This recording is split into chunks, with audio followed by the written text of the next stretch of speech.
Good evening, I am Ibrahim Sani and you are watching Market Talk.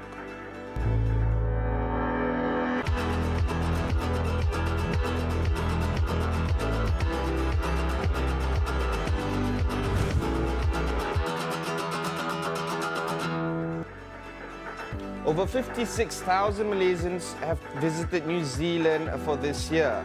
This is an increase of 33% from last year, making it one of the highest percentage increases in holiday arrivals from Asia to New Zealand. New Zealand is, of course, another trade partner of Malaysia and many of other ASEAN countries where citizens do not require a visa to visit that country. To discuss the prospects of New Zealand and what it has to entail with Malaysia, I have with me today Stephen Dixon, Tourism New Zealand Regional Manager for South and Southeast Asia. Welcome to the show, Stephen. Thank you. Hi.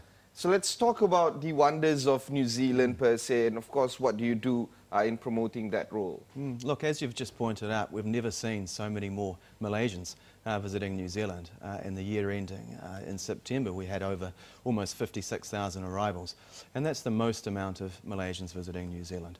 And look, what's really, really exciting about that is that over 40,000 of those are people coming to New Zealand for holiday, and that is an increase on last year of 29%. So it's very, very exciting numbers. And why is there a lot more Malaysians going there instead of other ASEAN countries? Look, we have, in fact, growth from all ASEAN countries, in fact, globally into New Zealand has never been so high. Recently, we've just announced that we had over 3.6 million arrivals into New Zealand, and that's up 9% on last year. So globally, we're seeing more and more people coming to New Zealand as the general awareness of New Zealand increases. But particularly from this region, we're seeing New Zealand as an attractive destination for people to come and self-drive, to get out of the city, to come to New Zealand and explore New Zealand by motor car. And that gives you a really great opportunity to explore the different regions of New Zealand, to have a relaxed time in New Zealand and to get to enjoy some of the sites that we have. Late last month, around October 25th, there was an event here in Kuala Lumpur regarding New Zealand. Could you discuss a little bit more about that particular program? Absolutely. So it's been 60 years of bilateral relations between New Zealand and Malaysia. And over those 60 years, we've seen amazing connections between trade, tourism, education, and particularly recently through, obviously, trade. But I'm here to talk about tourism, and the numbers are really, really exciting. So we've had an event here in Pavilions in Kuala Lumpur that's ran for 5 days. And we've seen a number of consumers come through. They've had a chance to experience a little bit of the New Zealand product, to talk about tourism, to look at some of the different educational options that New Zealand has on offer, and really to have a first-hand experience of what a little slice of New Zealand is about. For countries like the UK as well as Australia, they really harp on the notion of education in terms of tertiary education. And in fact, Australia has been on the offensive in terms of getting students from the secondary school even to get them all over. Is this the kind of direction that we will see from New Zealand on the way forward in terms of promoting education? Look, I think those questions, specific questions around education, are more suited towards the education sector. Our role is marketing New Zealand as a destination for people to go on holiday. There's never been so many more Malaysians coming to New Zealand, and it's really, really positive and exciting time from a tourism standpoint. So what are kind of key statistics and trends that you can share with us today in terms of the tourism trends of New Zealand? Look, as I said, there's never been more Malaysians, there's never been more tourists from around the world coming to see New Zealand. And the Malaysians are exciting for New Zealand because they do experience the different parts of New Zealand, the regions of New Zealand, which is great for in terms of the spreading the different wealth into New Zealand and the money that tourism gives back into the New Zealand economy. As of last year, New Zealand economy, out of the New Zealand economy, tourism is now our #1 foreign export.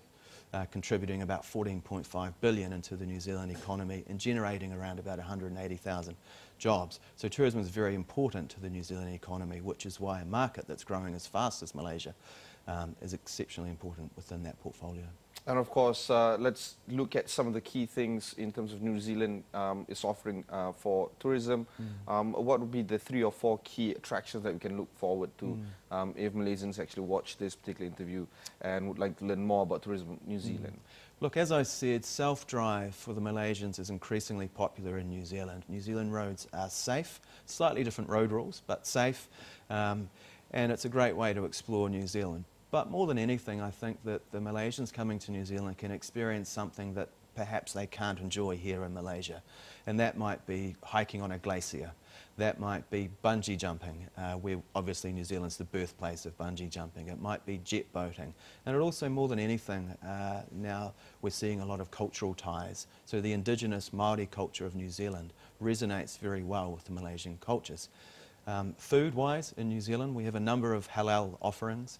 As of last year, Tourism New Zealand, in association with the Federation of Islamic Association of New Zealand, launched the Halal Guide. That sits on our website, newzealand.com, and it's a great resource for Malaysians coming to New Zealand that want to enjoy halal food to look and see where those restaurants are in New Zealand. Let's talk a little bit more about the Halal Food Guide. Sure.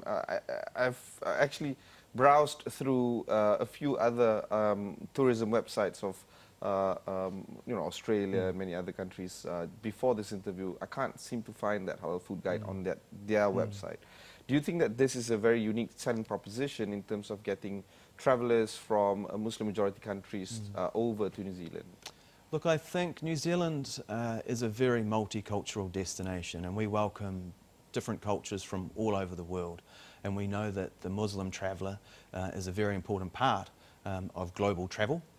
If not one of the biggest sectors, so it absolutely makes sense for us to provide the resources that Muslim travellers can tap into. I don't know whether we're the first in the world, but it's certainly a very important part of what we do. And do you think that with this in mind, you could extend outside of tourism and build on businesses for the halal industry as well? Oh, absolutely. I think that will be at the front of mind of a lot of New Zealand businesses as we see an increase in Muslim travellers around the world. All right, we'll take a short break, but when we come back, we'll discuss more about Tourism New Zealand. Don't go anywhere.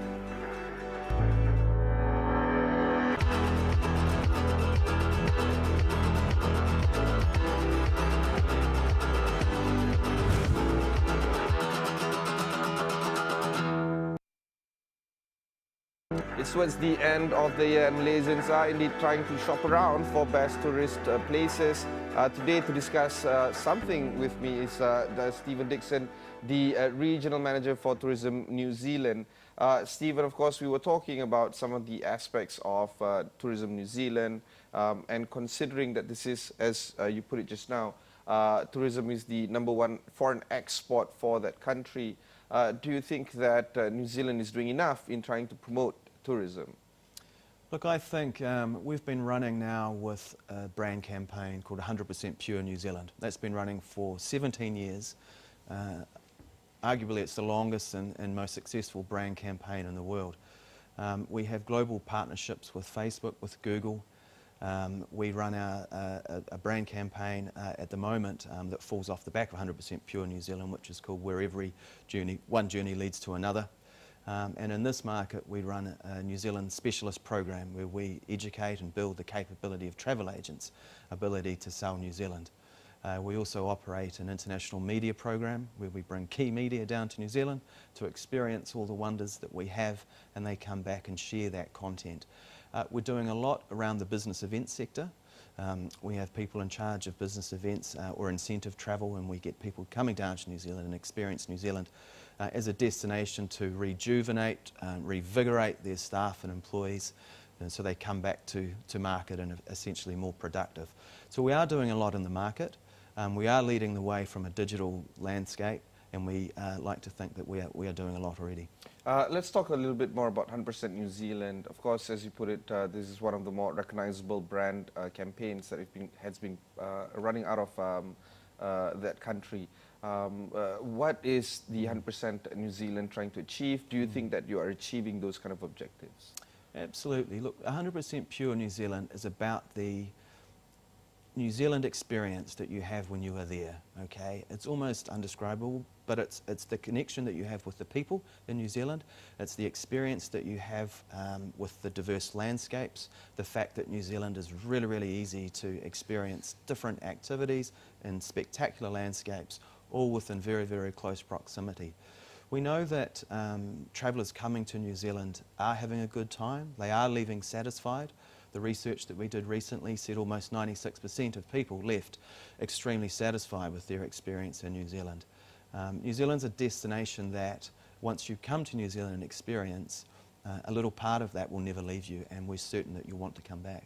And of course, do you think that these kind of campaigns will achieving that kind of results in terms of getting the population in, trying to get the travellers in? Almost certainly, yeah. I mean, if you look at the numbers for us coming from all of the different markets globally, they're almost all up on previous years. People are coming to New Zealand, they're staying for longer, they're spending more, and they're exploring not only the main cities that we have, but also the different regions. And that's an interesting part of the Malaysian travellers actually when they come to New Zealand. So let's take a look into the trends of the various travellers that visit New Zealand. For travellers from Malaysia, for instance, based on trends, what do Malaysians normally do there? What do they like? So Malaysians coming to New Zealand, as I mentioned earlier, prefer to self-drive. You know, I've experienced some of the traffic here in KL, and admittedly I think I could think that New Zealand's roads are actually a friendly proposition. So they come to New Zealand, they self-drive, they stay for an average of around 13.3 days. Historically, they've gone to the main centres, the main cities, but increasingly so we're seeing Malaysians exploring the different regions. So they're going to the likes of the smaller towns outside of the main cities, the likes of the Wanakas, the Hamiltons. They're going to Matakana up on the top of the North Island and experiencing some of the local food markets that we have, because we know Malaysians are foodies at heart. Absolutely crazy about that actually. How does this differ from travellers from other Southeast Asian countries like Singapore or Philippines? Yeah, look, I mean, if you compare against Indian travellers coming to New Zealand, Indian travellers are very much about adventure, very much about jumping off anything that they can see. So often they won't pre-book that. They'll get to New Zealand and drive past an activity or go past in a coach and go, stop, I want to helicopter to the top of that mountain and hike across the glacier. Wow. And then mountain bike down. So depending on what market you're from, there's very, very different dynamic markets. And how does one normally plan an effective itinerary? Because I picked up that 7.3 days average of a Malaysian spending there, so that's about a week or slightly over a week. How would a traveller or a possible prospecting a Malaysian planning a trip to New Zealand plan the itinerary? So it's 13.3 days is the average length of stay for Malaysia, and there are a number 13, that's 2 weeks. It's quite long actually. It's one of the longest across the ASEAN region. And look, there's a number of ways that Malaysians can plan a trip to New Zealand. Often they will go to a travel agent. We've got 89 New Zealand specialist qualified travel agents across Malaysia that they can go to. They can feel confident and comfortable that those agents are very well skilled in selling New Zealand. But more and more, we're seeing a combination of online research and booking through travel agents. So if you go to newzealand.com, that's our website. You'll be able to go on, have a look at the different offerings that we have in New Zealand, essentially build an itinerary, and then you can choose whether you want to go to an agent or whether you want to go to New Zealand and experience it yourself firsthand. All right, we'll take a short break, but when we come back, we'll discuss a little bit more about tourism in New Zealand. Don't go anywhere.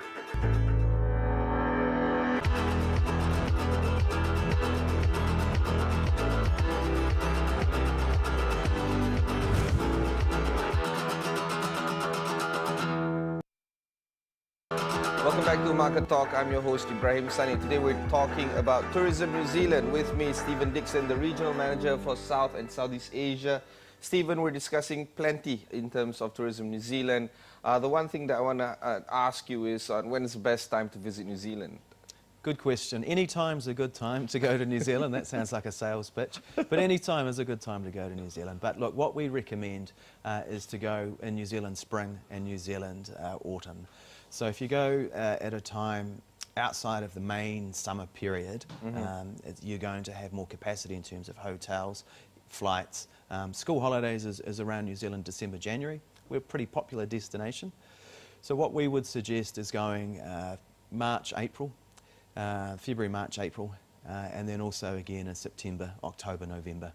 And of course, this would can they still enjoy that winter kind of element or winter holidays in terms of walking through the glaciers and stuff like that? Glaciers are year-round, but obviously if you do want a full winter experience, then the middle of our winter is a great time. And in fact, it's one of the most popular times to go to New Zealand to see the Southern Lights. Down in the South Island now, there's a dark mass area, one of the largest in the world and one of the most spectacular places to see the stars. And it's a World Heritage Site, and it's also a great place to see the Southern Lights. With this in mind, do you consider Malaysia to be a key market for Tourism New Zealand? Absolutely.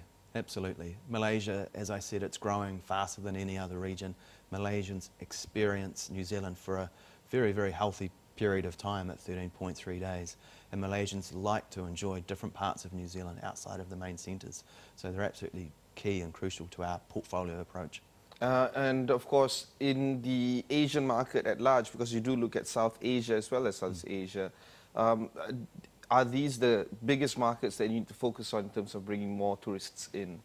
I wouldn't say they're the biggest, but they often have the highest growth rate. So some of the markets, we're still working off a reasonably small base, but they are certainly growing at a very fast rate and also come to New Zealand at a time that works into the New Zealand I guess, focus and strategy around encouraging shoulder season travel to New Zealand. Okay, Stephen, that was a pleasure talking to you. Any last words before we end this interview? No, look, I just encourage Malaysians to come to New Zealand, to have a break from the hustle and bustle of life here. Come down to New Zealand, clean, fresh air, beautiful landscapes, very friendly, warm, welcoming people, as I've experienced here in Kuala Lumpur, and some amazing food. And no doubt you'll have a great time and want to return. All right, thank you very much. That was Stephen Dixon, Tourism New Zealand Regional Manager for South and Southeast Asia. And that's it for this episode of Market Talk. Send us all your feedback on all our social media platforms, including Facebook, Twitter and Instagram. Follow us there at 501 Awani. And remember, you can listen to this interview on your podcast. Simply search for Astro Awani wherever you get your podcasts. I'm Ibrahim Sani. Thanks for watching and goodbye.